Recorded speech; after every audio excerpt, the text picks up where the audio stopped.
अस्सलामुअलैकुम नाज़रीन, मैं हूं अब्दुल रज़ाक और आप देख रहे हैं पाक कलर्स। नाज़रीन, कल जो वाक़या हुआ आज हम उसी जगह पर मौजूद हैं और ये वही जगह है जहां पर तेज़ रफ्तार अंधाधुंध गाड़ी जो है मुख्तलिफ़ लोगों को कुचलते हुए आगे निकली और भागने की कोशिश करी, जो अवाम की मदद से उसको पकड़ा गया और पुलिस के हवाले किया गया।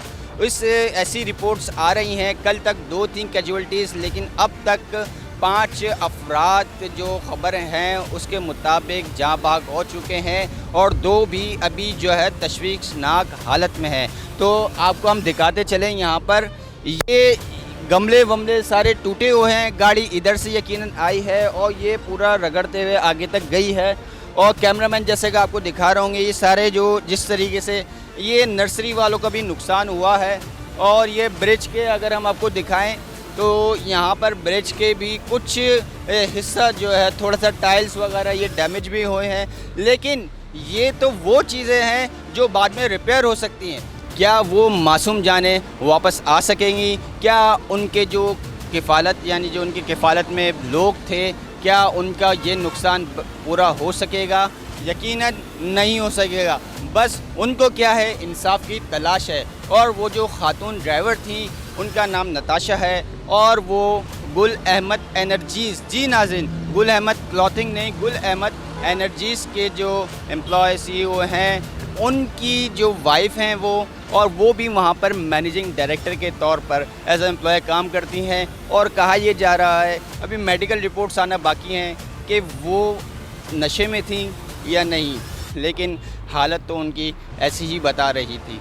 तो चलते हैं, अब थाने जाएंगे और थाने में कोशिश करेंगे कोई वहाँ पे हमें मिले, मुताल्लिका अफसर मिले, SHO मिले, IO मिले, तो हम जाके उनसे ये बात कर सकें, इस केस के खदोखाल जान सकें कि भाई क्या अब तक की प्रोसेस इन्होंने या प्रोग्रेस है, क्या प्रोसेस उन्होंने चलाया है और किस कानून के तहत उन पर FIR कटी है। तो चलते हैं नाज़रीन।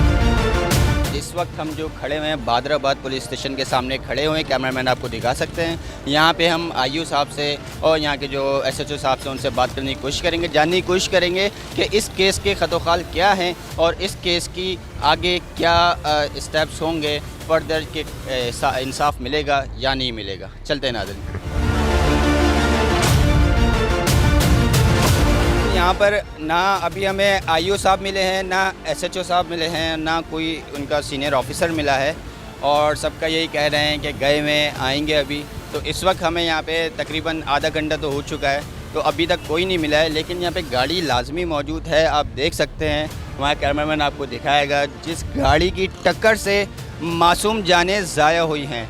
फिर इसके अलावा एक और गाड़ी यहाँ पर मौजूद है, वो भी हमारा कैमरामैन आपको दिखाएगा। तो अभी हम चलते हैं क्राइम सीन की तरफ और वो भी देखते हैं कि क्राइम सीन में यानी कि जहाँ पर ये जाए वक़ुआ है, जहाँ पर ये एक्सीडेंट हुआ था, फिर उसके बाद हम कोशिश करेंगे वापस आएँ और यहाँ पर IO साहब से या SHO साहब से हमारी बात हो सके और इस केस के खदोखाल जान सकें। तो चलते हैं नाज़रीन। अस्सलाम वालेकुम सर। वालेकुम अस्सलाम। सर, जैसे कि आप अभी माशाल्लाह हमने खुद देखा, बहुत ब्रीफली आपने सारी चीज़ें बताई और हम यहाँ सुबह भी आए थे थाने में, लेकिन हमें कोई ऑफिशियल्स मिले नहीं और जैसे कि अभी भी यही सूरत हाल है। नईम राजपूत साहब से आपकी बात हुई? नहीं, अभी तक हमें मिले ही नहीं। क्या हमारे मुल्क में गरीब की जान की कोई अहमियत नहीं है क्या? नहीं है, पहला जवाब नहीं है। मैंने वो अंदर पुलिस ऑफिशियल्स के साथ बैठकर जो CCTV फुटेज है वो देखी और उस CCTV फुटेज का जो स्लोमो वर्जन है वो भी मैंने देखा। उस स्लोमो वर्जन से नज़र क्या आता है कि ये जो होंडा सिटी खड़ी हुई है, जिसका हशर आप दिखाई देंगे लोगों को, ये होंडा सिटी गुजरी है, सर्विस रोड है, सर्विस रोड पर जैसे स्पीड पे से होना चाहिए उसी स्पीड पे गुजरी है। उसके बाद एक बाप बेटी जिनकी जान चली गई, वो बाइक पर गुजरे हैं और बहुत नॉर्मल स्पीड पर गुजरे हैं, बिल्कुल कंट्रोल्ड स्पीड थी, मोड़ मुड़ते हुए सर्विस रोड पर जो स्पीड हो सकती थी। उसके बाद ये नताशा बीबी की गाड़ी आई है। पुलिस का ये कहना है, हमें पुलिस ने अंदर खुद बताया कि ये गाड़ी सर्विस रोड पर 120-130 की रफ्तार पे थी। आप देखें ना, ये सर्विस रोड पे ये हाल है। पूरे कराची में किसी सड़क की रफ्तार परमिसिबल रफ्तार नहीं है, ये मोटरवे की रफ्तार होती है और वो भी 120 है। और या रिंग रोड वगैरह हैं जहाँ पर, जिन शहरों में, पाकिस्तान में लाहौर में है, तो रिंग रोड वगैरह की रफ्तार होती है 100। ये सर्विस रोड के ऊपर 120 से 130 के दरमियान थी और इन्होंने हिट किया उसके बाद बाप बेटी, तो बाइक ऐसा लगा कि जैसे लगने के बाद वो गायब हो गई, वो पता नहीं उड़ के कहाँ गए, क्या हुआ, उनकी तो गाड़ी गायब हो गई।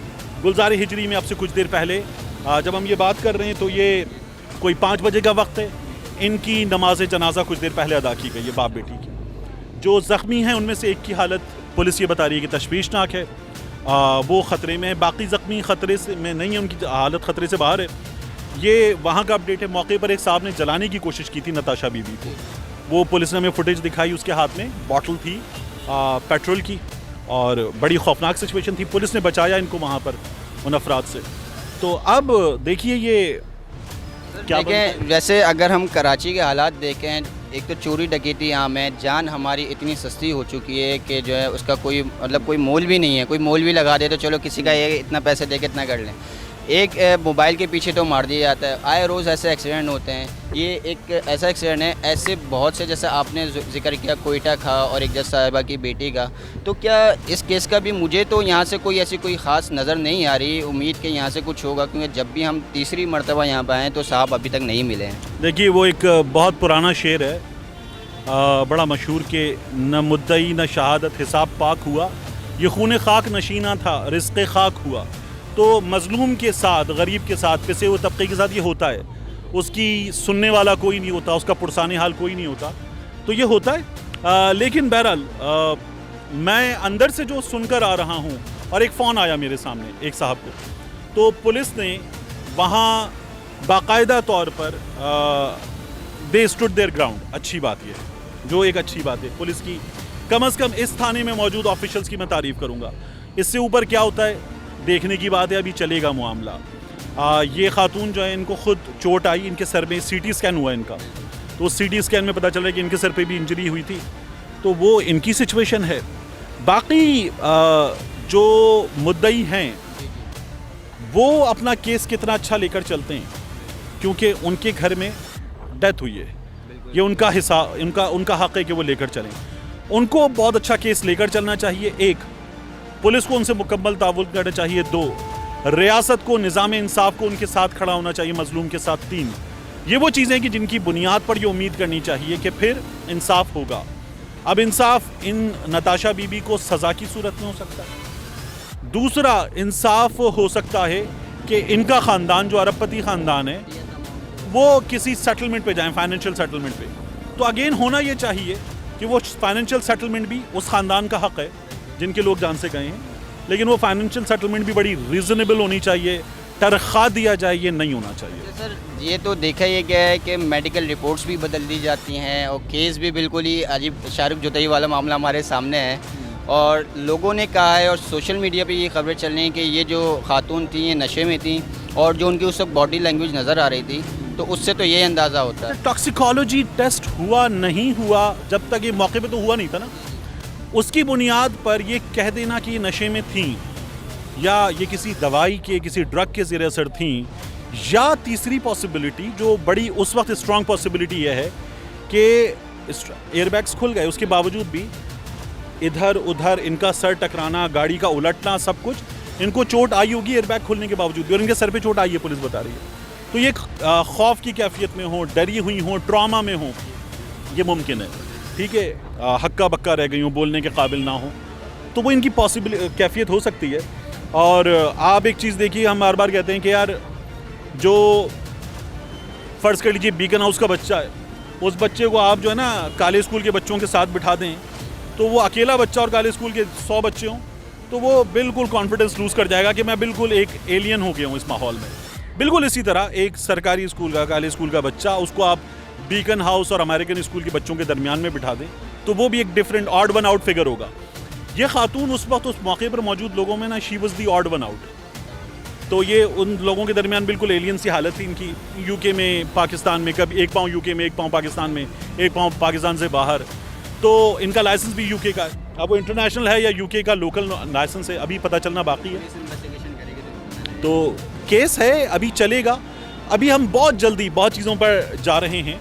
मेरा ये ख्याल है कि इसको हमें फॉलो करना चाहिए, और पूरी तरह से फॉलो करना चाहिए। यहाँ पर हादसा पेश आया, क्या आपने देखा, क्या उस वक्त जो माहौल बना हुआ था, तो उसके बारे में कुछ हमारे नाज़रीन को बताएंगे? सर यहाँ गाड़ी आई और पीछे से एक बेचारे राहगीर थे, बेटी और उसका बाप, उसका बहुत दुख हुआ, उसको मार के दोनों गाड़ियाँ इधर चढ़ गई, एक्सीडेंट हो गया, कल्टी हो गई गाड़ी। क्या इनके अलावा और भी कोई जो लोग हैं जो मोटरसाइकिल सवार वगैरह हैं, क्योंकि यहाँ पे ऑफिस भी बने हुए हैं, पार्किंग भी है, तो कोई निकलते हुए खुदा ना खास्ता कुछ भी कोई ऐसे लोग भी जद में आए क्या उस गाड़ी का? सर ये जो मेरे सामने हुए, बाकी लोग कह रहे थे पीछे से हुआ है, पीछे से 2-3 बंदे को रगड़ा है वो। अच्छा, वो पीछे से मतलब मारते हुए भाग रही थी? हाँ, पीछे से मारते भाग रही थी। अच्छा, तो जब उनको गाड़ी से उतारा गया तो आपने उनकी हालत देखी, क्या थी? देखने में क्या लग रहा था? नशे में थी, क्या थी? सर फिर मैं तो चला गया अंदर। अच्छा, मैं चला गया अंदर। एक गाड़ी उसके आगे थी, उस गाड़ी तक को इतने प्रेशर से मारा है कि वो यहाँ पर कल्टी हो गई, देखा होगा ये पड़ी हुई थी। यहाँ पर भी एक जो अब तो थाने वो शिफ्ट कर दिया गया है उस गाड़ी को भी, और वो भी बड़ी ऐसा लग रहा है कि उसको बहुत प्रेशर से मारा गया। तो इतने प्रेशर से मारा है उस गाड़ी को, गाड़ी छोटी नहीं थी, वो इतनी उड़ के चले गई, वो पहले गई है, पीछे ये गई है, सफ़ेद वाली जिसने मारा था, और जाके रोड पे गिर गई है वो। तो नाज़रीन, यहाँ पर हमने मौजूद जो इस नर्सरी के मालिक हैं उनसे, वो खुद अनी शाहिद हैं और एक गार्ड हैं वो भी अनी शाहिद हैं, उनसे मालूम करने की कोशिश करी कि ये जो कल एक्सीडेंट हुआ है क्या आंखों देखा हाल है, तो वो उन्होंने आपको बताया और बिल्कुल बड़ा दर्दनाक मंज़र होगा। जैसे उन्होंने बताया कि हमारे जो यहाँ पे एक चाचा गार्ड हैं, उन्होंने बताया कि एक बेटी और उसके वालिद दोनों को कुचल दिया गया और गाड़ी पीछे से जो है मोटरसाइकिल सवारों को भी कुचलते हुए आ रही थी। और फिर जो यहाँ पे एक और चाचा उन्होंने बताया कि वो इतनी ज़्यादा स्पीड में थी गाड़ी कि यहाँ पे एक पार्क खड़ी हुई गाड़ी उसको भी इस तरह हिट किया कि वो उड़ती हुई आगे गई। तो बहरहाल अब देखते हैं इन्वेस्टिगेशन क्या नया मोड़ लेती है, क्या लोगों को इंसाफ मिलता है या नहीं मिलता, तो देखते हैं इसके हवाले से। लेकिन जब तक देखते रहिए पाक अलर्ट्स, आपको सच पहुँचा कर रहेंगे।